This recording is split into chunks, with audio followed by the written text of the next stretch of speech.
Ladies and gentlemen, boys and girls, it's time for your weekly dose of poison. It's the ARPG podcast, episode, oh god, I don't know, 40 something? 43, I think. 43. He's 44? The one. 43 or 44. He's the one who keeps track. I just do the entertaining. It's Guru. That's Chewy. We're going to be continuing our topic of Pokemon villains in the video games a little bit later. But I wanted to ask Chewy a simple question. So with the announcement of like a whole bunch of new shows, like seriously, there's a metric ton of shows getting like release dates and whatnot, right? I wanted to ask you a question. Okay. What show, as of recently, have you thought didn't need a new season? That I just watched recently? I'm talking about a show recently that you think didn't need a continuation. Oh, I think it's actually 42. Never mind. That I watched Like, is there a show recently that you've watched and you said, why did this get a sequel, right? That I watched. I watched the sequel. Yeah, so, like, I'll just throw an example. I'll just use an example. Say you didn't think Attack on Titan needed to continue. Like, something like that. So, what's a show, with so many shows being, like, aired now, and, like, sequels seemingly happening all over the world, what's a show that you thought got a sequel but didn't need it? Oh shit. I don't know. Let's see. I don't know off the top of my head.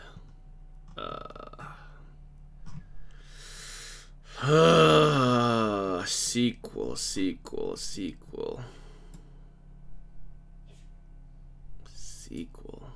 Because, like, I was thinking, because we have, like, shows getting sequels all the time now. Because remember when shows used to never get sequels? Yeah. Now we're getting no game, all no the time. life. Yeah. Hey, there is a No Game No Life event coming up. Yeah, no, I don't know. Okay. You know what? The 100 Man. I didn't watch it, but that I'm standing on 100 lives. Didn't need really? A sequel. Didn't need to watch it because it didn't need a sequel, man. You know what show I generally thought got hurt by having a sequel? Oh, hurt by having a sequel. Okay. Yeah, I don't know. What was it? Just give me a second. It's on the tip of my tongue. Oh, you don't even remember now. Okay. Actually, you know what I think's funny? What? If we just reverse this for a sec, I think Overlord Season 1 hurt the series more than anything. Oh. Just to flip my question on its head. Meh. But, like, when you look at Overlord, a lot of people have issues with Overlord because of the way Season 1 was. I guess. Well, I mean, look, what do you mean, I guess? Like, just look at it, right? I can't really fully agree because I feel like, even with how it was, it still started it off type of thing. But then again, I guess you could also look at it and say, they could have done it differently, and I'm like, okay, sure, maybe. I wouldn't say they could have done it differently. I just think because of how Overlord Season 1 was, in the sense of it had a tone that really didn't match what the series was going to become. Because Overlord Season 1 was mostly comedic driven. I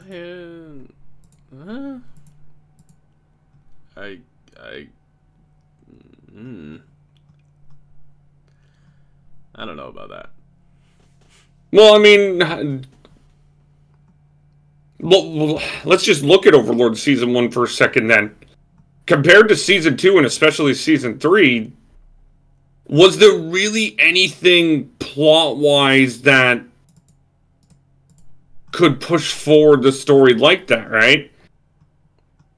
Because Season 1 was mostly about introducing the characters.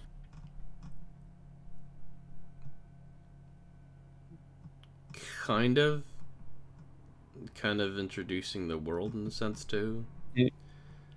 But no, I kind of disagree on that one. But I might not be seeing it fully the way you're seeing it in this case, which is fine. But you know, I kind of disagree. Well, I'd love to go into that a bit, because what I'm... Yeah, sorry, tongue-tied.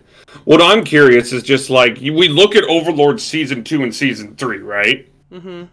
And they are far more story-driven with, like, impactful choices, and death is pretty much around every corner, right? Yeah. Season 1 had nothing of that. The only impactful choice was at the end, where it started to show where the show was going. But I bring this back in because I've always said Season 1, while great, hurt Season 2 and Season 3 because a lot of people, like, I'll bring it up. When Ainz tricked the people to test out the security features of his tomb. People, I remember, absolutely hated that because they were like, it makes no sense. Why is Ainz being evil? And they completely forget that Ainz is, like, technically an antagonist in the world. He is an antagonist. Mm-hmm. Well, he doesn't really... He becomes a savior when the world gets flipped on its head. But again, it's also being used for his own means. Mm-hmm. So like, it's he's not right really... in the mid... If I would really say it, I think this is more like... Is this, I forget if it's chaotic neutral or if it's something like that. I think it's chaotic neutral, but, like, that's one of the reasons why I said Season 1 hurt it, is because Season 1 gave people a false expectation of what Ainz was, and in turn... Really? I don't know. He was kind of brutal with the... No. He was not as brutal as luring people in purposely to kill them. I don't know. He's kind of just... He killed people in the theocracy, and then he... Yeah, but you could see... Here's the thing. So that could literally just be somebody defeating the theocracy because they're the good guys, right? Since in that situation, the theocracy were clearly the antagonists. And I guess in a sense he was kind of defending the village in a sense. Maybe people saw it that way, but I don't know. He was like, I don't know. It's hard to really say. But here's one. Let's actually bring it up. Here's one that I think definitely did not need to happen. Steins Gate Zero. Okay. Why did this need to happen? I don't know. I don't know. Like, just think about what Steins Gate Zero is. It is essentially a telling of that one place which allowed him to save Kurisu.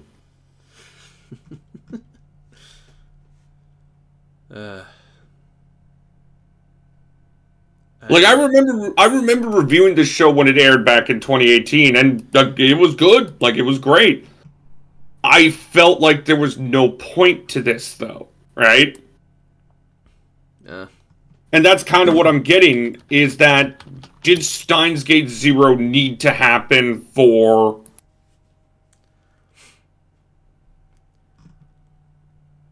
like, Steins Gate purposes, right? Steins Gate to move forward or whatever. Yeah. Like, all this story is Okabe's journey to save Kurisu, right?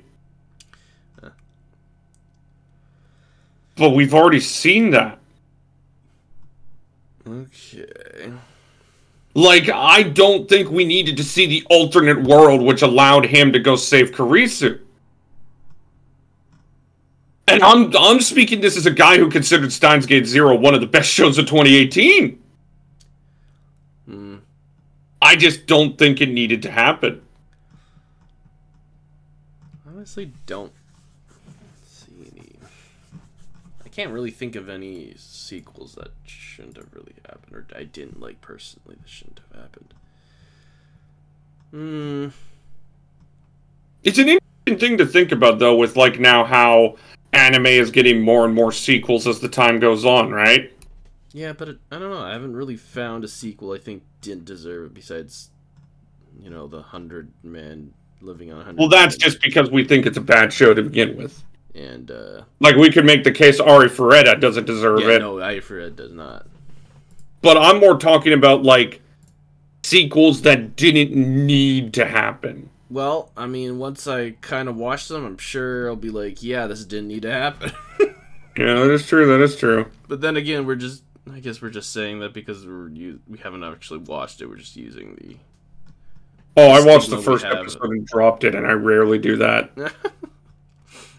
But no, I just think it's an interesting thing to think about, considering, like, again, as I've been saying, sequels are happening more and more as we speak. Oh, you know what?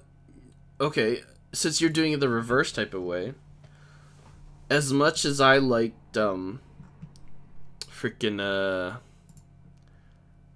much as I love Gundam Build Divers V-Rise, I actually don't think Gundam Build Divers should have came out, even though it set a lot of the, like, settings of Gundam Build Diver V-Rise.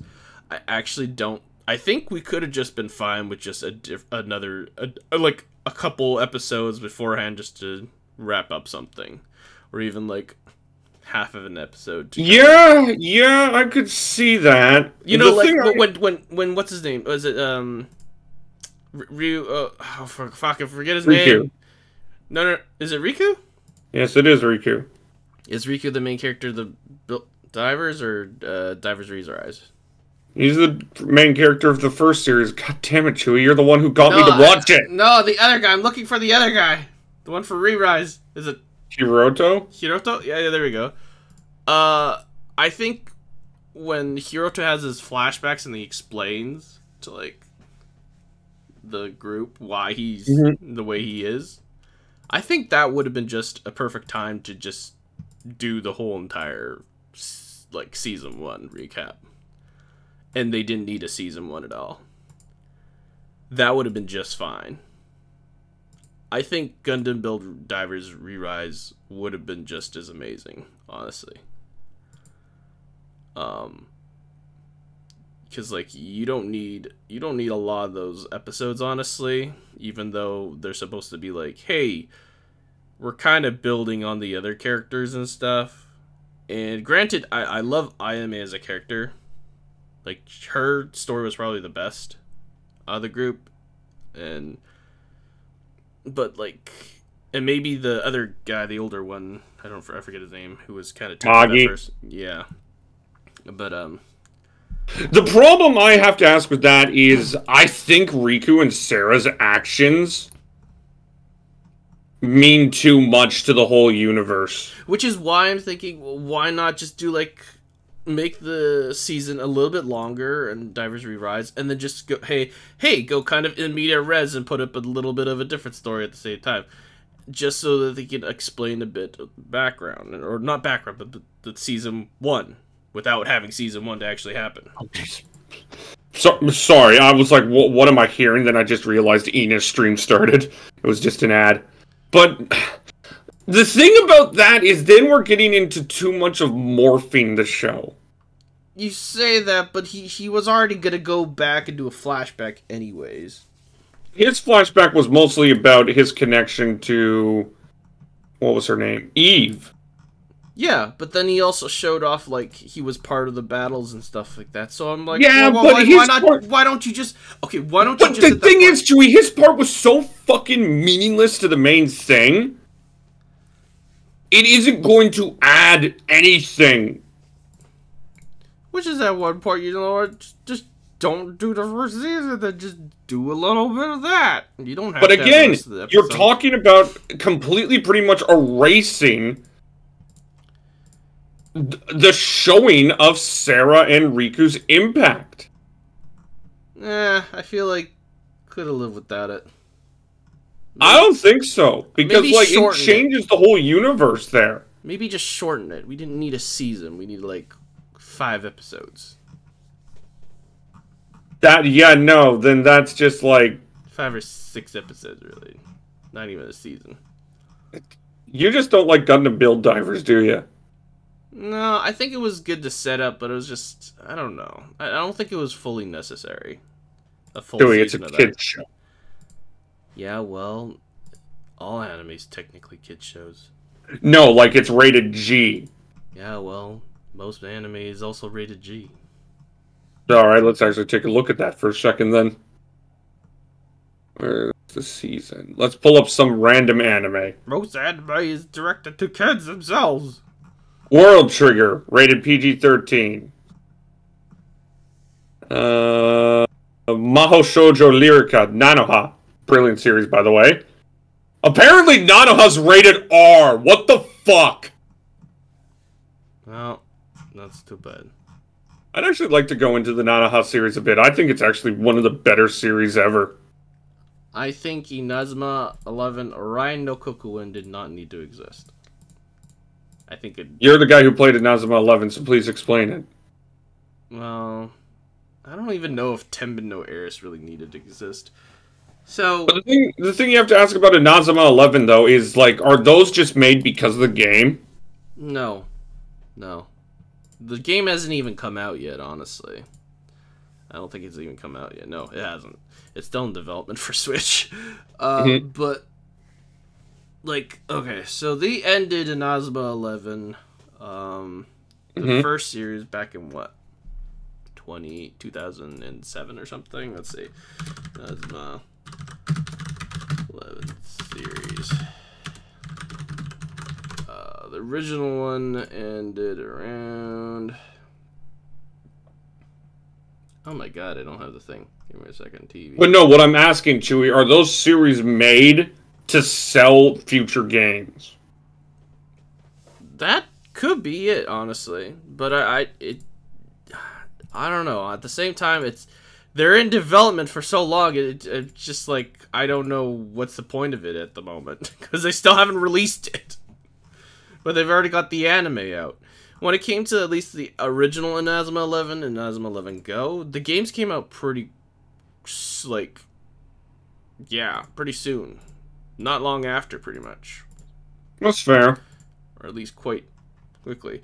The original release ended of 2011 for the first series, and then Inazuma 11 Go picked up after that. And then that ended 2015. And there was this huge gap for so long, and people were like, we're gonna see another sequel, right? And then there was also people saying, oh no, this is the end of Inazuma 11. I believe level 5 wants to move on and like close it. It's the end of the chapter. This is level 5. How can we trust anything that level 5 says? Well, no, they didn't say that. People were just, speculating and like, yeah, maybe they want to just end it. And, it's fine because Inazuma 11 Go wasn't that popular. Honestly, Inazuma 11 was mostly running off the fact that Inazuma 11 was just, the original was doing great itself there, and that they brought it all back for that game, and blah, blah, blah, blah, blah. So people weren't super expecting, well, at least I wasn't, that they were bringing back Inazuma 11 in like this was 2018-17 area. And they brought in what was Tenbin no Eris, which is the Scales of Ares, which is actually a alternate universe of Inazuma 11. Okay, is that actually needed? Yeah, this is me wondering, okay. Like, yeah, no, that's actually a good question. Is that actually fucking needed? So here's the interesting part, Marcel. Inazuma 11 Go, the sequel to Inazuma 11 series, was basically the future of Inazuma 11. The characters in Inazuma 11 were adults now, and stuff like that, and it was basically the next generation. Stepping forward, and so they had the legacy of the old Inazuma 11 to uphold when it starts off, blah blah blah blah blah, rhyme on all that. In Inazuma 11 Tenbin no Ares, or the Scales of Ares, it's an alternate universe from that future actually, where Inazuma 11 Go hasn't really existed yet. It's the in-between area of Inazuma 11 Go and Inazuma 11. And to make it even more confusing, It happens right at the second season of the Inazuma 11 series, the original one. So everything is flipped upside down now, and they've added new characters as the main characters altogether. And Japan has not challenged the world yet, basically, which is the third season where Japan goes international and they fight for basically the under 15 basically the under 15 World Cup. Can I just point out how fucking annoying it is when I see Japan is like a god at sports? But they flip it basically, and it's an alternate universe where the second season and third season haven't happened of Inazuma 11, thus changing what could possibly happen in Inazuma 11 Go. So, and basically confirming that's an alternate universe. So, season 2 and season 3. So they just do 2 seasons of Inazuma 11. Tenbin no Eris and Orion no Kokuen, which is I think the stars of Orion or something. Mm-hmm. And they change up the entire series and where it went. And honestly, as stupid as the second season was, Marcel, of Inazuma 11. By the way, they got like attacked by pseudo aliens and stuff like that. I don't think this was necessary. I could see that. I think if they were just gonna go to an alternate universe, you know what? Just do one where like none of them existed. It's just, I don't know. Alrighty, shall we talk about this week in anime? Oh, one more thing. Hololive Gen 6 debuts have been happening. They are incredible. Sure. All Fuck right. you. Yeah, you say that, but you can't. Can I talk about a show I haven't talked about in a while? Sure. The World's Finest Assassin. Ah. I have such a love-hate relationship with this show. Okay.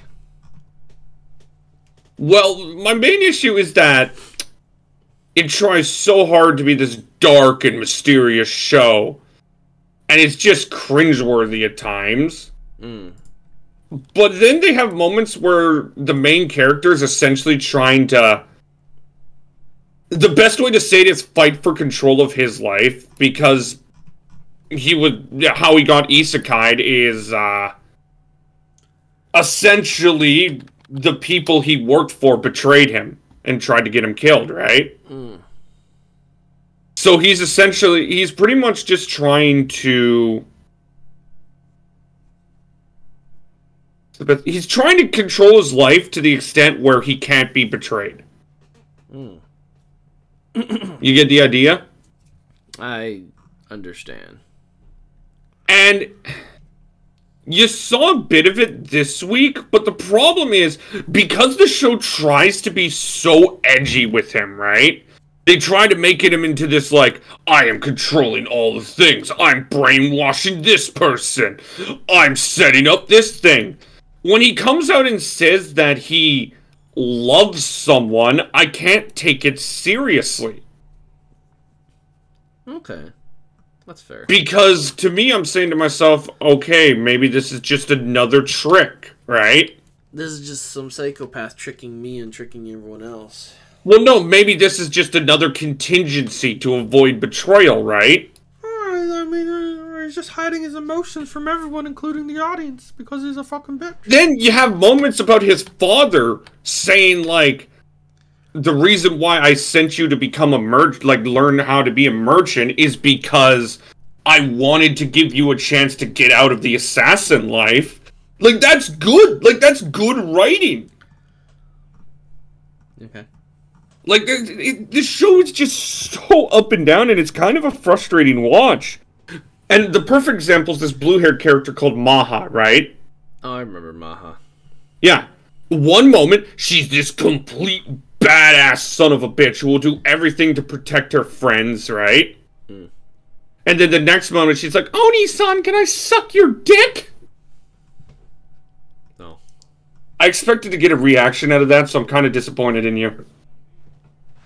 You didn't pull it off good enough. But, like, it's just... What? The two girls outside of Dia are just complete, I want to suck Oni-chan's dick. There's no character to them. What? No, that's fair. That's fair. And it's just frustrating because I don't get... I do remember. Again, Maha one moment, complete badass protecting her friends.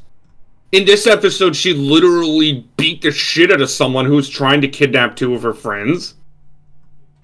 But then a second later, she's just like, oh, I'm so devoted to you, Oni-san. I will do everything I can. And I'm just like, be your own fucking person! Ugh. But yeah, no, that show's so up and down. It has moments of greatness through moments of frustration.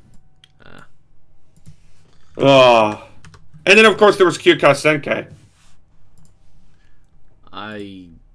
All I remember it was a Gashin episode. This episode was weird. They essentially went to a town of, like, refugees. People not living off the grid, right? And throughout the whole time I was sitting there just like, okay, so when is this town going to get attacked? It's like they were putting on electricity, right? They were setting up the town, and I'm sitting like, okay, so normal storytelling tells me this town's about to be attacked, isn't it? Yeah. But it wasn't. Oh my god. And it just felt weird. Oh my god, there was no action. And then because of that, honestly, I felt that episode was very weak. Yeah. Because it just didn't do anything. There was nothing else, was there? And then Demon Slayer finished its Mugen Train arc. Oh yeah, I saw pictures of that one. Yeah, so now it's starting the Entertainment District arc next week. Good for them. Which is like, it's superb. Super. But as I said before, I think the main reason why Demon Slayer isn't getting as much view as, say, like 86 Komi-sana Mugen, Mushoku, I mean, is simply because the Mugen Train arc has a movie. Would you put that as that hurt the series and would have mentioned it in the earlier if it was a sequel or something like that? I'm thinking if the Mugen Train movie didn't exist, Demon Slayer would probably be, like, people would be saying it's anime of the year. There you go. Because the main thing that's hurting is we've already seen this in anime form, right? Yeah. And of course you're watching World Trigger. Yeah. How's that going? Well, I mean, they finished off the first battle that they have to do, and now they're setting up for the second one. They met the squad, one of the squads that they're going to be fighting, did a little bit of talking. And they're setting up for basically the fight. And I'm seeing the character development, like, show, and it's going to show even harder because, like, it's just talk right there, right? There's just talk and setting up, and you can sense that there might be a change of some kind. But they haven't actually changed because they haven't taken their words to actions yet. But because I've read the manga, and I've also kind of feel there's something going to happen. The next battle is going to be fire because of this. And I'm ready. I'm ready for it to happen. And as most people probably know by now, is I am also watching this, but I'm only on the first season. Like, dude, the Chica development is hard in this season. Well, I'm definitely looking forward to it. From a first season perspective, she definitely looks like she has a lot in her, if you know what I mean, right? Yeah. And, like, the Osamu freaking, like, Mikumo's development from the first and second, like, he doesn't change too much, per se, in the third. Well, actually, he does change a bit. Like, he takes more of the role of being a captain very seriously and shows it, but it's just, it's kind of more, I don't know. I feel like these next couple episodes, well, no, I can't say that. I think Mikumo has actually been a solid, like, growth through the entire thing. Amatori has been kind of every once in a while type of thing, but it's like she's not really fully there yet, or really, like, the episode didn't really fully capture her growth by too much. I love how you called Chica at the start. Now you're calling her Amatori. Yeah, because she's Amatori Chica. It's just... One thing I will say, I hate how the character design makes the characters just look so young in some of them. Okay. Well, she's smart. You could tell she's smart from the very beginning type of thing. And she's smart. She shows it, like, later on through the second season with the rank battles and stuff like that. But the third season, I feel, is like when she actually made growth. Like, she made decisions to do certain things, to step past her past self. And I can't wait for it in this next fight, because it's going to be fire. Yeah, I'm definitely looking forward to it. I am enjoying the series thus far. Like I said, I'm on episode... let me just scroll down. I just finished episode 16, so I'm on episode 17. Yeah. I'm hoping to get this done soonish. I like tackling long shows at the end of the year. Oh. Alright, Marcel, what else is there? You ever feel like, with Komi-san, the thing I like the most about it is just how satisfying it is. Okay, yeah. It's really, really cool to see Komi grow. Yeah. And it continues to do so, and it's very well done, honestly. Like, you can see the growth in episode by episode by episode by episode. And, like, if per se you look at the very... If you were to compare even the first episode to the last episode, you could see how much has changed. And or if you read the manga, if you take the fish. And remember how we were talking about, like, simple stories, right? Komi-san is essentially a simple story. Yeah, it's a very simple story. It's a story about a girl who has social issues. Yeah. And yet, again, people need to realize simple isn't bad. It's just simple needs to be done well. So, like, if you have a simple story, you need to be able to tell it well, or people will get bored watching it. I think that's why a lot of people are worried about the latest My Hero chapter. Because of how simple the villain was. Or the traitor was. Yeah, because right now, if you didn't just see in the latest chapter, it was revealed that the traitor is Invisible Girl. And a lot of people are just going, of course she's the traitor because she's invisible, right? Spoilers. Well, who gives a shit? Fucking, do you think anybody here reads the manga? I don't know, but spoilers. Anyway, a lot of people's main argument is that it's simple. Of course she's the traitor because she's the invisible one, right? And I'm sitting there just like, okay, yeah, it's simple, but it works. And we even haven't seen her reasoning yet, right? You know what's simple? Yes? People's mindsets. That is true. Like, one thing, though, I am actually thinking is a person put a theory. So you know how in My Hero, All for One steals powers, right? Yeah. The theory is that she went traitor because she wants All for One to steal her power. She doesn't want to be invisible anymore. Ah. That makes sense, wouldn't it? Yeah. But yeah, so a lot of I just wanted to point out that since a lot of people were complaining about that, and I'm just like, no, simple isn't bad, guys. It's just how simple is told.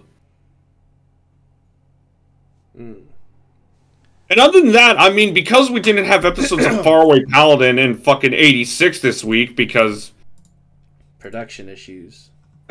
Well, Faraway Paladin I haven't known, but pretty much, I think I mentioned this last week, A1 is wanting to get 86 finished. You wanna get it finished? And yeah, it's running into issues. Cause I can't really do it. I'm really fucking hungry. Can we also had Mushoku Tensei. Oh. Okay. I'm surprised you ain't watching this. This feels like a you show. Yeah, well, I've read the manga, so it's okay. I'll watch it another time. They pretty much did. They pretty much finished a lot of people were pissed off at the fact that the villain of this 2-episode arc, Pax, was just like, I'm gonna use you to lure Roxy here. And he pretty much said he was gonna rape Roxy in front of him. Oh. And a lot of people were just like, oh, why are they using sexual assault as a way to, like, make him evil? I'm like, have you not seen how evil the royalty is? Ooh. Like, this is normal. And I think a lot of people have trouble not realizing that the morality of the world they're reading isn't the same as their own moralities. Like, don't you think a lot of people try to project the morality of the world we live in as the morality of the world that is a part of the thing they're reading? Is that, like, I thought I asked a pretty interesting question. It's just, huh?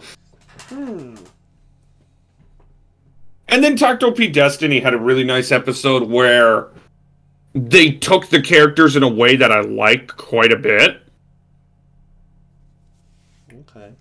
But yeah, that was this week's anime. Shall we continue or talk about Pokemon villains? Let us go. We were where? Gen 7. We just started talking about Guzma, right? Yes.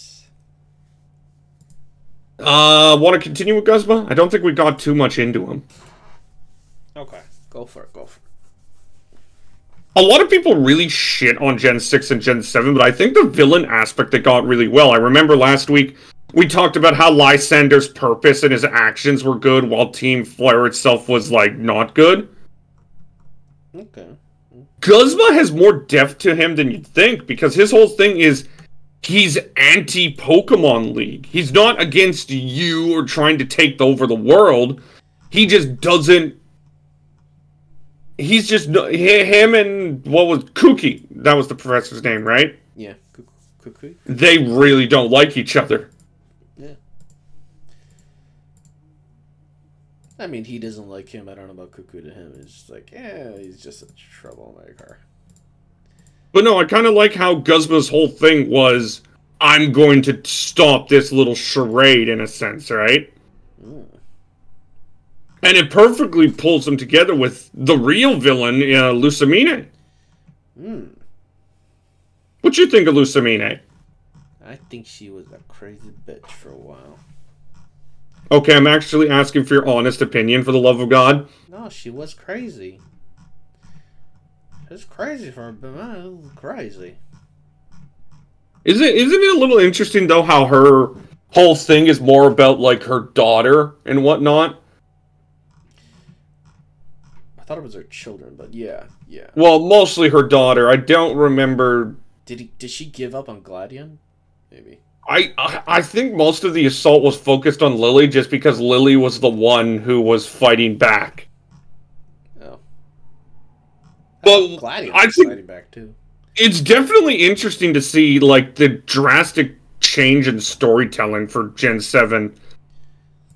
Okay. Because most of the villains were just like, I want to take over the world and whatnot. Mm-hmm. And while Lucamine wants to, like... What was it? She was, like, wanting to be with the Ultra Beasts? Mm-hmm. I thought she was trying to save them all because they were her children to her. Yeah, like, she was connected to it. The added aspect of the family storytelling made me actually a lot more interested in the villain than I was in the others.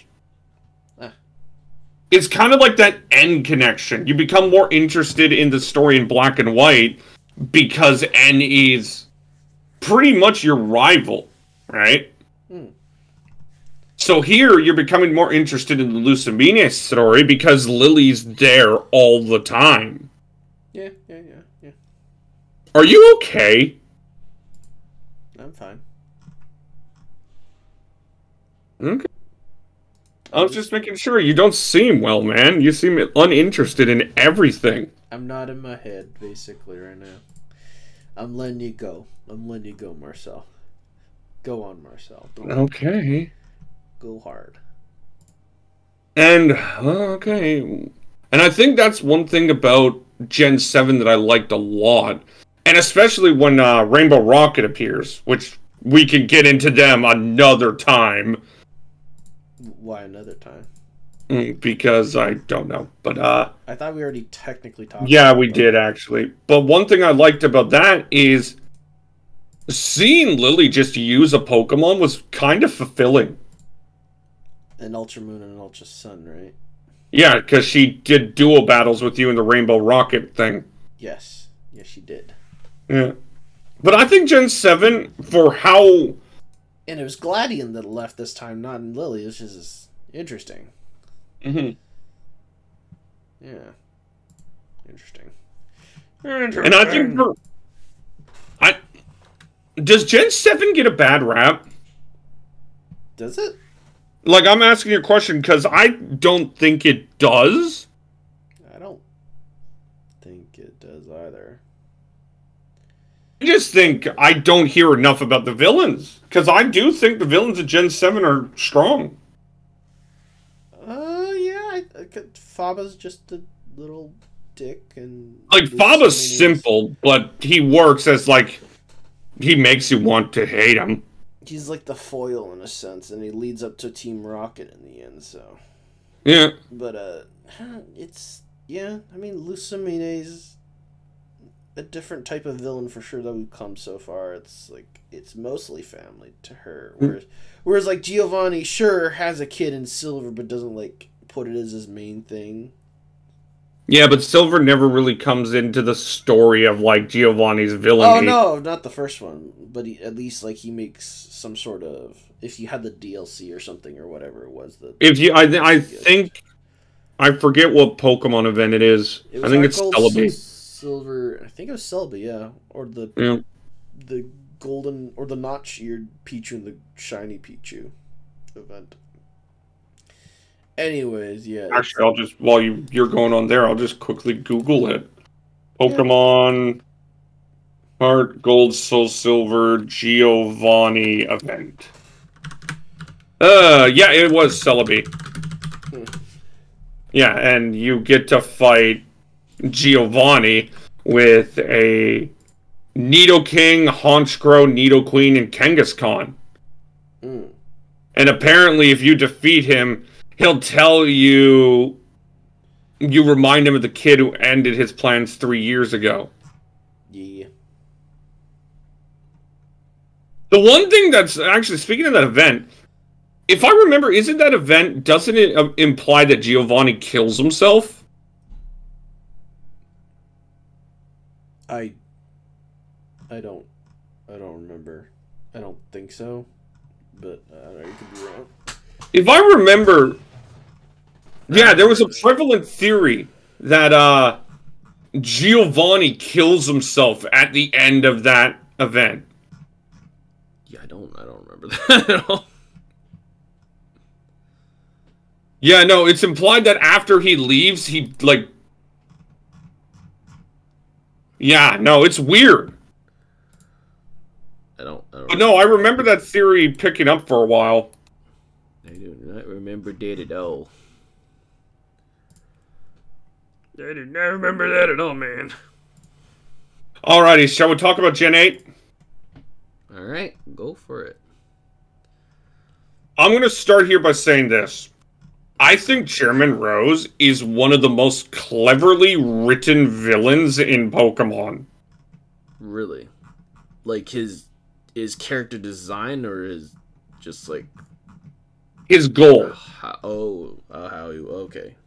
I think he is very cleverly written. So, let's start with Chairman Rose himself. What is Chairman Rose's goal? His goal was that he wanted to capture Eternatus, I believe? Wasn't it?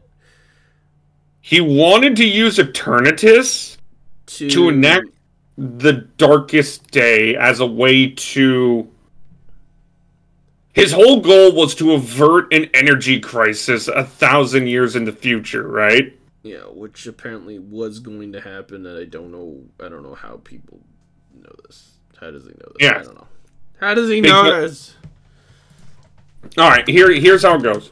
3,000 years ago, when Eternitist attempted to stay alive by absorbing Galar's energy, it caused a red light to appear. This resulted in the Darkest Day, a phenomenon in which a form of a black storm caused Pokemon to Dynamax and Gigantamax. And of course, they went berserk in the process, almost destroying the region. It wasn't until Zacian and Zamazenta, defeated Eternist, right?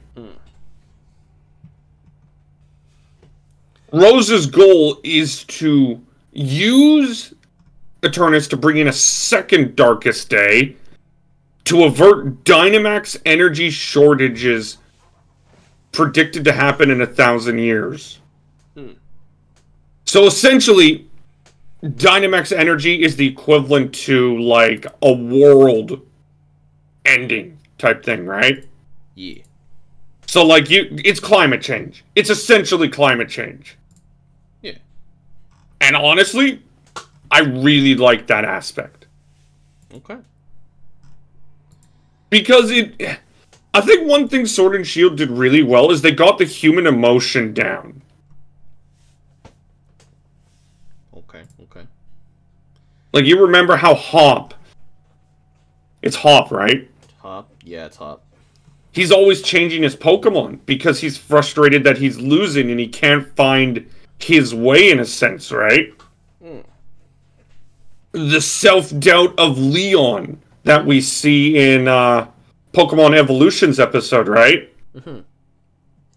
What? Beatty's growth. Okay, yeah. And it's Marianne or Marine? Marine.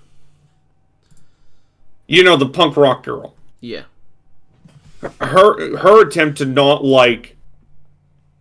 The way I look at her is she's trying to avoid just going into what her brother and, like, all them are doing. She wants to do her own thing. There's a lot of small emotional moments in Sword and Shield that I think are really, really good. Okay. And I really like how... A lot of people don't like Chairman Rose because he comes out of nowhere. But I like it because his actions make sense as somebody who wants to try to, like, change things. Okay. Alright. Like, you could see somebody in the future getting frustrated at the fact that, like, nothing is happening and attempting to do something drastic.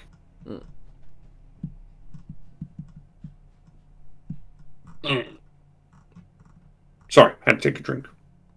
Drink. And I just like that. I kind of like that Sword and Shield isn't always about the villain. Okay. So what do you got about Chairman Rose? I mean...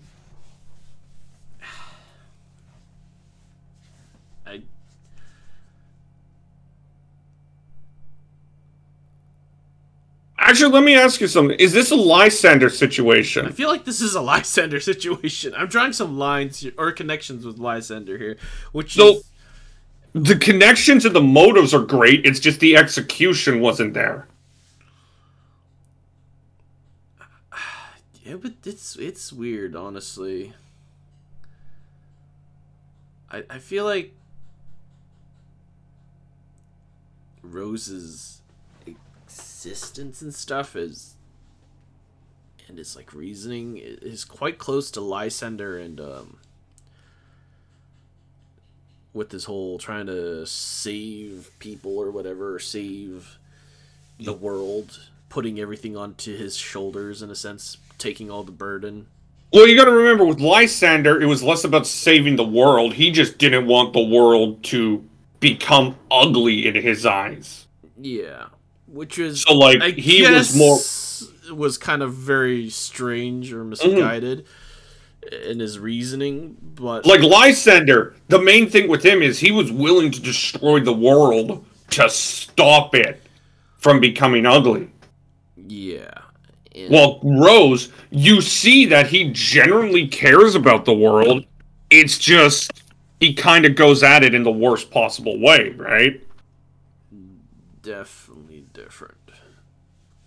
Like it's one of those things. Like I'll use Maruki from Persona 5 as an example, right? For Maruki, you see that he cares about people. He wants people to be happy and healthy. Sorry about that. Just had to clean. But because he doesn't understand that you can grow through pain, he takes away the growth of everyone. That's where I see Rose's kind of like. His motives are clear. He wants to protect the world. He just goes at it in like the biggest, I'm just gonna nuke everything possible, right?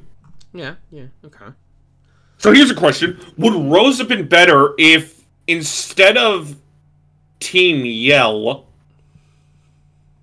there was an actual villain throughout Sword and Shield? It was, I guess. Like, since we're kind of in the same picture of, like, Rose being similar to Lysander, where Lysander, the reason why people don't look at Team Flare good is because more about Team Flare itself than Lysander and his goals, right? Well. And people don't look at Rose well because Rose comes the fuck out of nowhere. Right? Like, are those two statements fair? I'd say that's pretty fair, yeah. So what I'm saying is, if we're trying to make Rose more likable, would instead of having Team Yell be like the main antagonist you see around your journey, would having would it have been better to fight basically the Rose I forget the Rose Army, the Rose Company, whatever it's called. What was Chairman Rose's company in Pokemon? Cosmos, Marcos Cosmos, Macrocosmos, yes. Yeah, which basically owns everything else, but you know, whatever. Yeah, but like what I'm saying is, would it have been better to have those guys around? And you fight them every now and then. You know what? Fight Team Yell, and then just like, you know how Lucamine's Aether Foundations kind of fights you at the end there?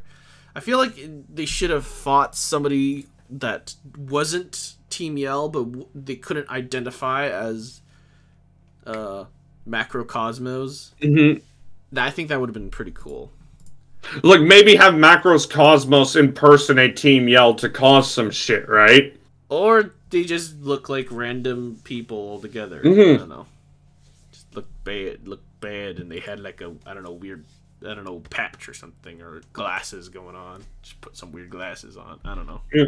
But that's the interesting thing about, like, Rose, is like, I look at Rose and I say to myself, yeah, this is pretty good villain.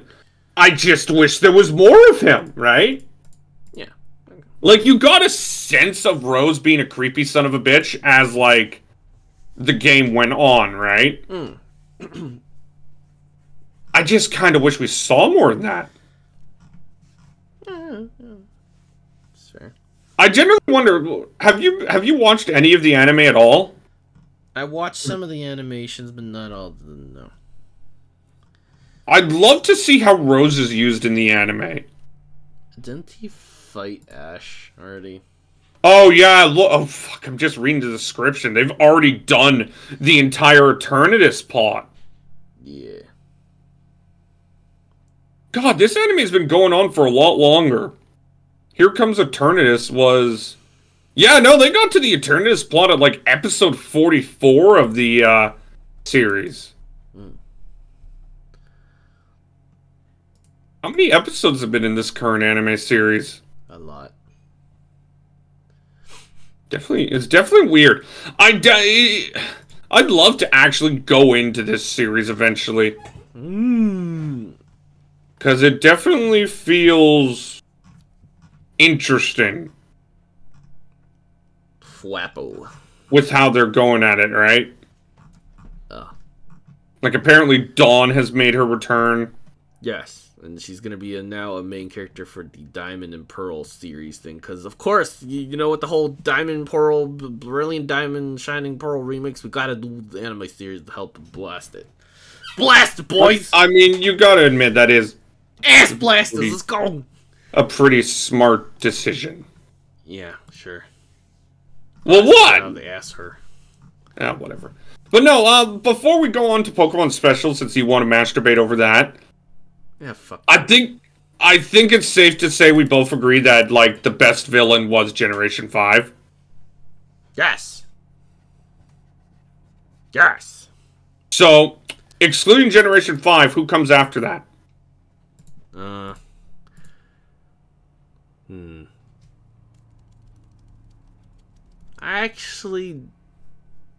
I feel like Lucamina Aether Foundation and Guzma misguided. Yeah. Teen Hooligan. Yeah, I agree 100% on that. Maybe Chairman Rhodes after that. Maybe Lysander after that. I love how they're just kind of just shitting on Rocket, Magma, and Galactic. And then Galactic after that. Then like Team... Maybe... I feel like Rocket's better than Magma, honestly, so I'll go Rocket after that. I don't think there's much to separate Rocket and Magma. They feel like two of the same things, just with different goals. Yeah. Yeah. At least with Galactic, you have Cyrus. Cyrus. No, those are the Pokemon villains. I think the next time we talk about Pokemon, we're going to probably talk about the rivals. Yeah, but before we go, you wanted to rant about Pokemon Special villains. I want to gush the frick out of them. So, what Pokemon Special we're talking about? Because the only ones I generally know of are, like, it's called the original ones. Pocket Monsters Special or Pokemon Adventures. Yeah, so, like, the only ones I know of are, like, the original ones with, like, the gym leaders being, bad? Yeah, so, like, the first... It was... It basically, with Team Rocket in the first one, the red and blue, yellow... Or, red and blue, green, technically, series, it was, Team Rocket's doing criminal shit. They're running around... experimenting on Pokemon, and they're kidnapping Pokemon, and all for the benefit of Rocket. All for Rocket's main purpose was his raid. I think Team Rocket's slogan, Pokemon Adventures. I don't remember what it was. It was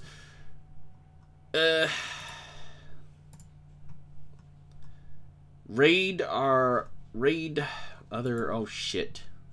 Hack. Raid. Okay, I need to find this.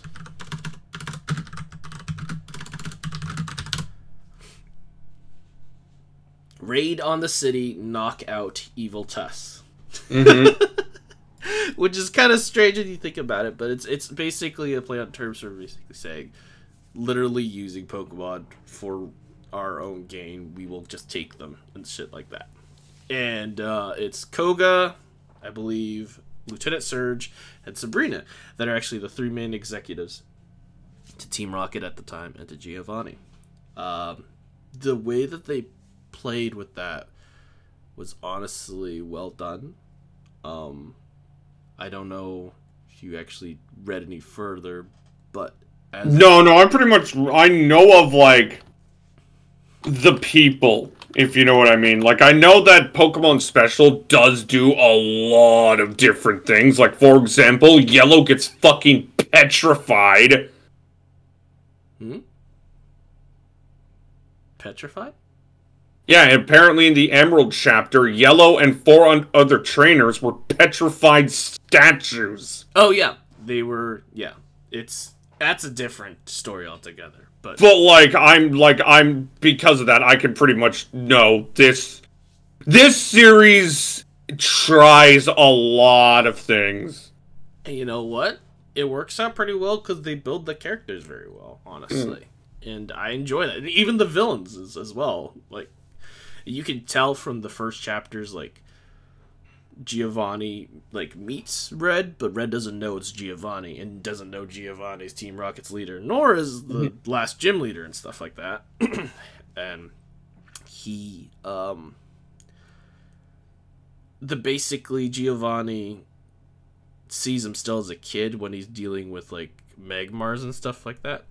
Yeah. The way Red utilizes a Pokemon which he just caught, by the way, a Sandshrew, and was able to delay them and stuff, but not, like, kind of daze them and sort of defeat them, but not really. Giovanni kind of steps back, is like, he was going to intervene and stuff like that, but then he was like, steps back and it's like, okay, this kid's a little different. He's got an interesting spark to seeing. Oh my god, there was a fused Moltres, Zapdos, and Articuno. Mm-hmm. Dude, Pokemon Adventures goes hard. No, it does. And the fact is that at one point, he says he's still foolish, though. He's still a child. He's naive still, though. But the way that he uses Pokemon is like, it's like, he connects with them and he, like, brings out the best of them, which is incredible, you know, and that's a threat to him because he doesn't have that talent, and he has something else. He has his pure intelligence, and as an adult and as a experienced person, he basically goes on to say, like, sees Red, you know, says goodbye to Red and stuff, and gives him, like, the little amber that turns into one of his Pokemon later on, an Aerodactyl. He just, like, waves goodbye and just like, yeah, but you're still naive as a kid because Magmars are very, very, very intelligent and very, very petty. Like, they will seek to Magmars are just assholes. They will apparently seek to know and to, like, end you if like, seek revenge and stuff like that if you leave them alone. So, as he's saying that, the two Magmars are, like, kind of, like, stepping back up and type of thing, and then he just freezes them and just breaks the ice. And then they just, like, shatter into a million pieces and kills them, basically. He kills them! Yeah, there's a lot of death. There's a lot of death in this one. What is it? As you said before, in Yellow, actually, so Red and Blue and Green, they took down Team Rocket, and they were trying to basically create what the villains in Yellow did, basically, and then by fusing the legendary birds and utilizing them, but they only caught them and, like, use them to fight, or use them to sort of take over Saffron City. I have a question. Yeah? Why does Sapphire have fangs? Because she's technically a wild girl. She grew up in the wild. Yeah, I don't know why, but she went off and did her own thing.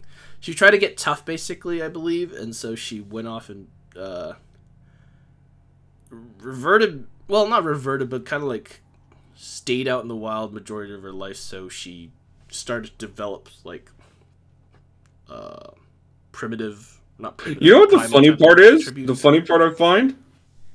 Is, like, Sapphire's character design is what they used for May in the anime, right? Yeah. And May became, like, a contest trainer, right? Mm-hmm. Sapphire, she's come to dislike the idea of beautifying Pokemon. Yeah. That's kind of funny to me. I mean, again, Pokemon Adventures is just really well done. Maybe another time weird. I'll explain that part. But basically, Yellow, in the end, you're fighting the Elite Four, who then pick up, like, the failed plans of Team Rocket and Giovanni, and fuse, basically, Moltres, Zapdos, and Articuno to create the crazy-ass bird. And basically, they send out a freaking armies of Pokemon to attack the entire, like, the regions that and cities that aren't, like, okay with them, basically, which is all of them pretty much at this point. And the gym leaders are fighting back in a sense. And it's a crazy, it's war. It's basically war. It's fucking ridiculous. Like you see what's his name just like kills a drowsy with pedal dance with the Vile Plume or whatever. Or what's her name? Erica. She kills a drowsy and sells it on That's the city. just too brutal to me. Well, that's the whole thing, is that it's dark.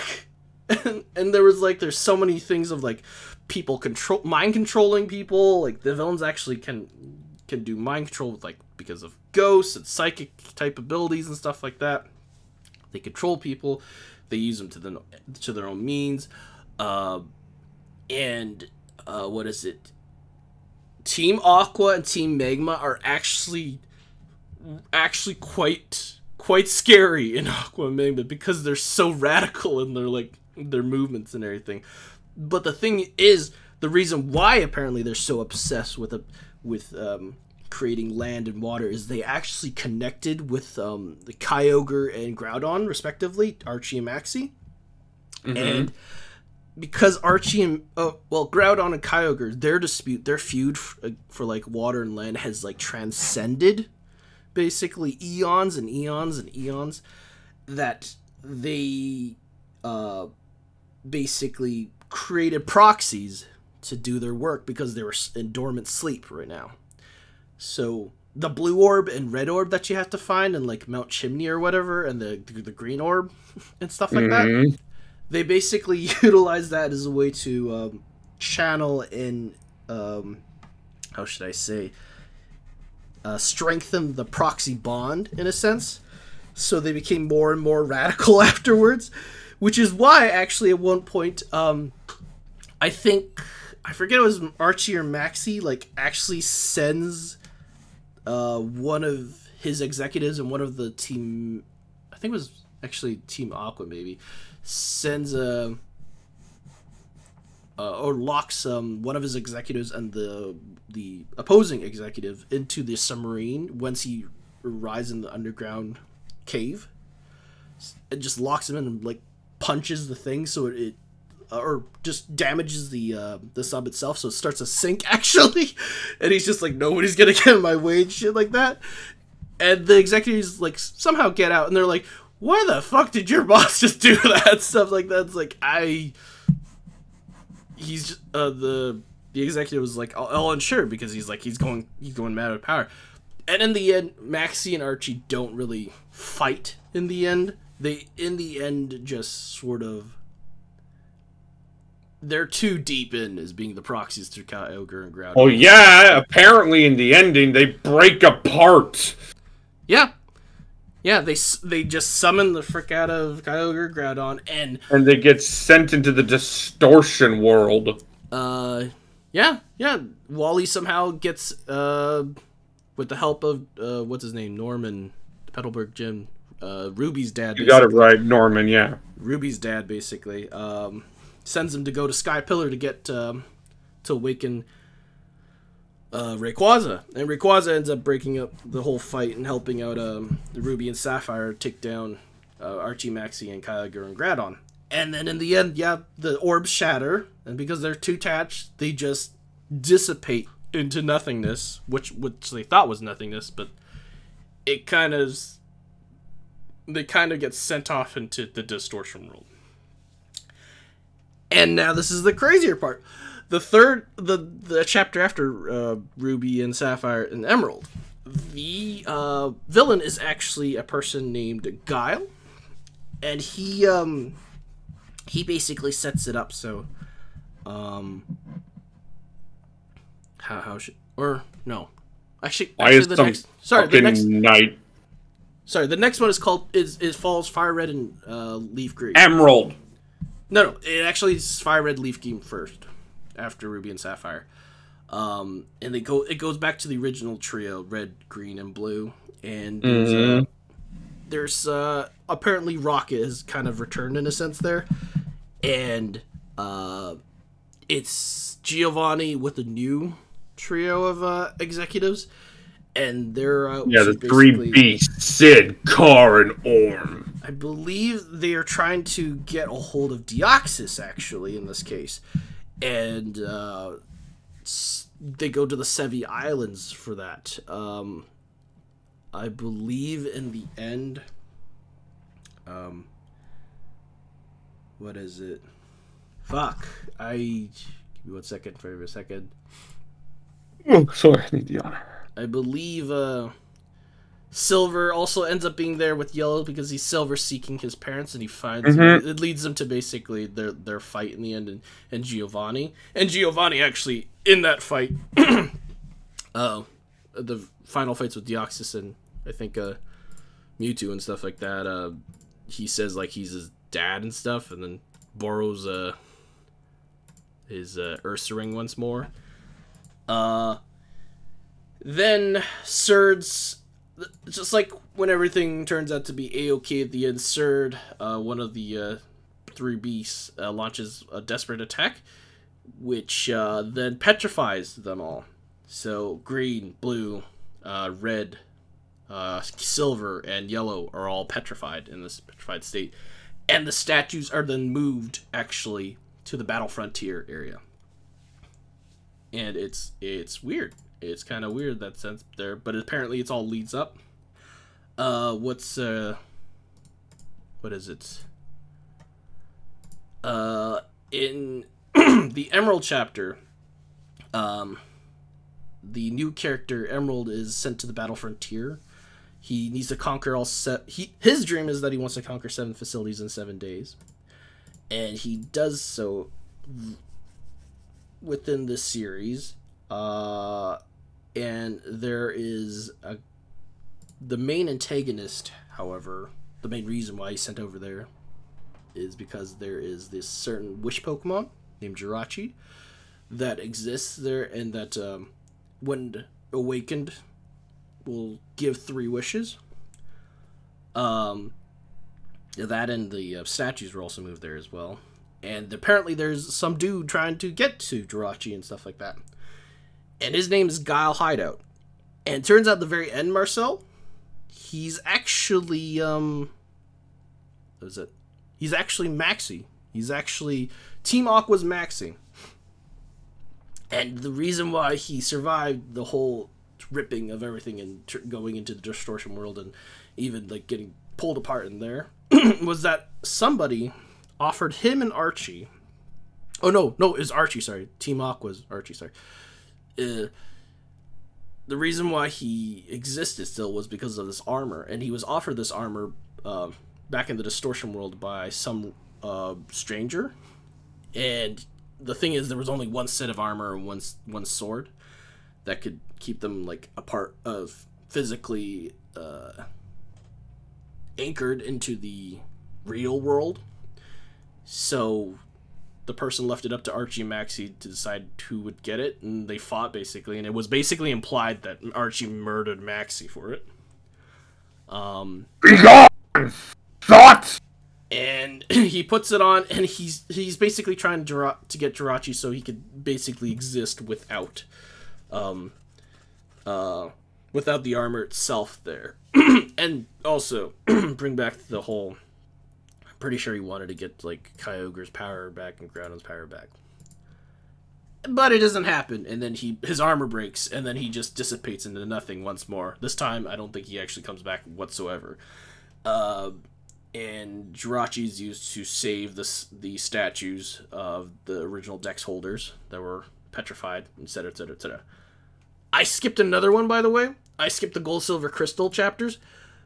The villain in that one actually takes over the remnants of Rocket and calls him Neo Rocket, and he's got this crazy mask on. Nobody knows who the heck he is the entire time, and he does all these terrible, terrible things throughout the chapter itself. But it turns out the masked man was Price, actually, the gym leader, the final ice type gym leader you fight in the Johto region. The reason why is because he's trying to get the power of time itself, so he needs to get Lugia, Ho-Oh, and he needs to take the feathers, and he needs to make the G-Ball, or whatever it's called. The one that can catch Celebi, basically. and he's unable to do that fully, and he actually trains up people to help him in a sense. And Silver, actually the main character, and Blue, or no, Green, sorry, from the original trio, were actually orphans or kids that he kidnapped, actually, and mix of him and orphans that he took to train and basically brainwash in a sense to be used for his executives or his elites. But the two of them escaped, and well, that's kind of why they're also don't mind if they steal and stuff like that, because Green was like a thief at times, like she didn't mind conning people, and Silver resorted to stealing and being like super gripey and all that type. Like he stole a starter from like Professor Elm's lab and stuff like that. In the end, it was revealed that Price, all he wanted to do was actually capture time itself so he could reunite one of his Pokemon with the parent Pokemon that he had, but had died in like a terrible accident. So all he did was just go back in time, release the Lapras to go back to his parent Lapras, and then he just let go and just disappeared into time itself.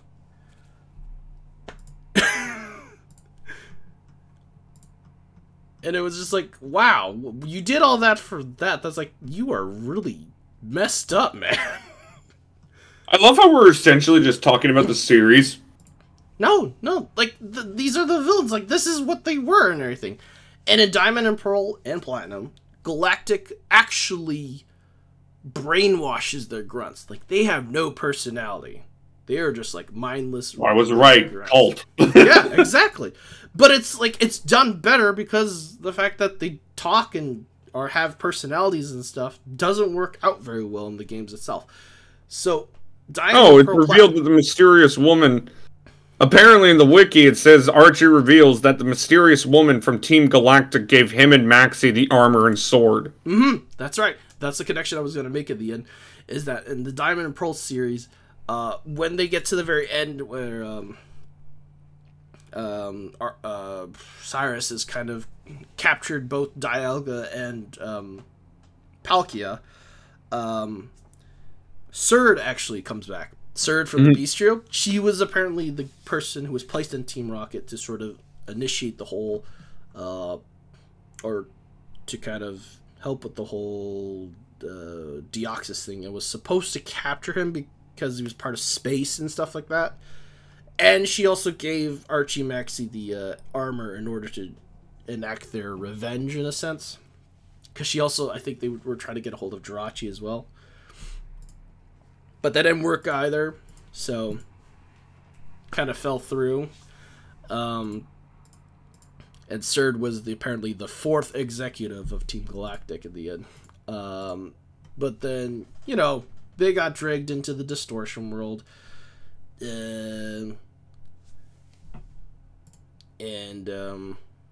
What was it? Actually,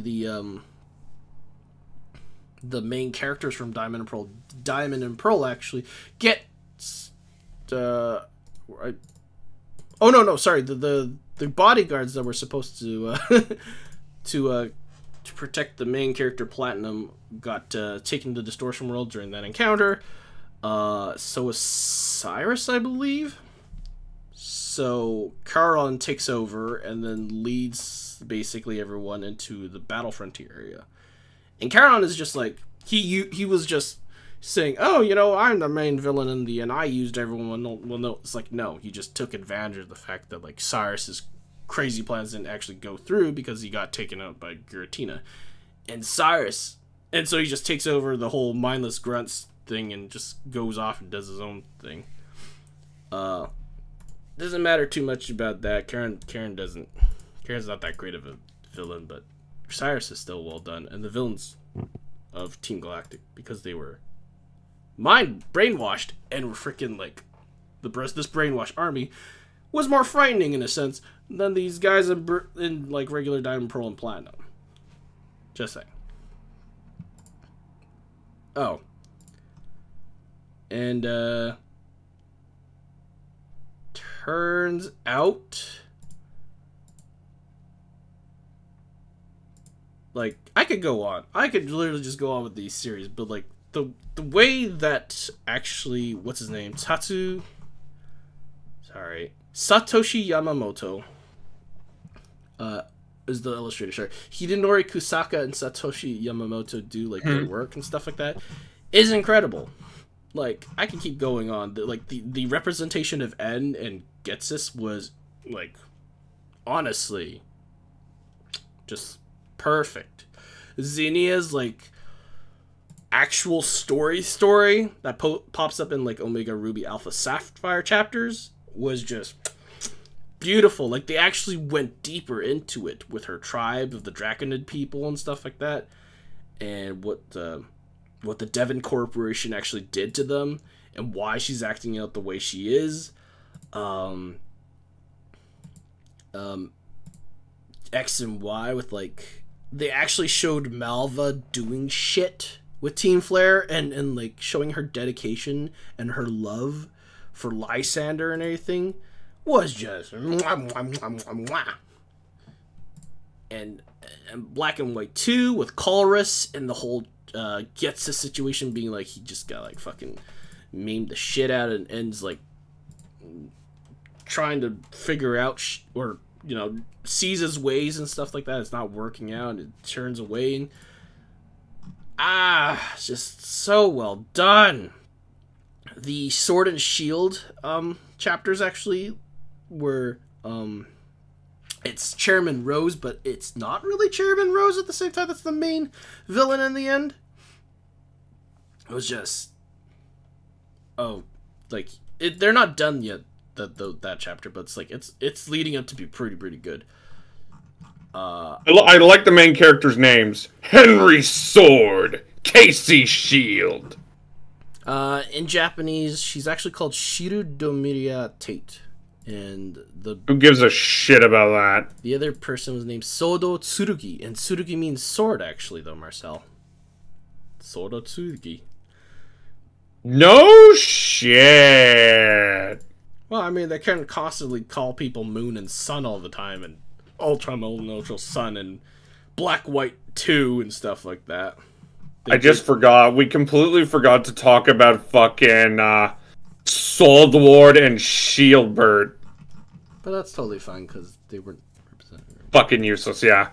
Anyways, Marcel, just, if you haven't read the series, go read it, because even the Pokemon... Chewy, that's like 5,000 chapters. Well, who cares? Pokemon creator and president and CEO of the Pokemon's company says everyone should read it, and this is how the world I was trying to convey. Blah, blah, blah. Thumbs up. Well done. Okay, then. Shall we call it here? Pokemon Special is the best. Fuck you. I needed one episode where I just ran. That's okay, and you got your one episode. No, we're doing another one specifically for it, because I only talked about villains. I ain't talking about main characters and supporting characters. How about this? We do next week's episode, we talk about Pokemon Rivals. Oh. That could allow you to talk about your characters. Nah, I want a dedicated one Pokemon Special. Okay, you can carry an entire thing. You're gonna have to read some, Marcel. What the fuck? I'm already reading so much. Read more. Okay, how about this? If you upload more, I'll read more. I already did upload a ton. You uploaded 4 episodes. I uploaded more than 4. Huey, let me take a look.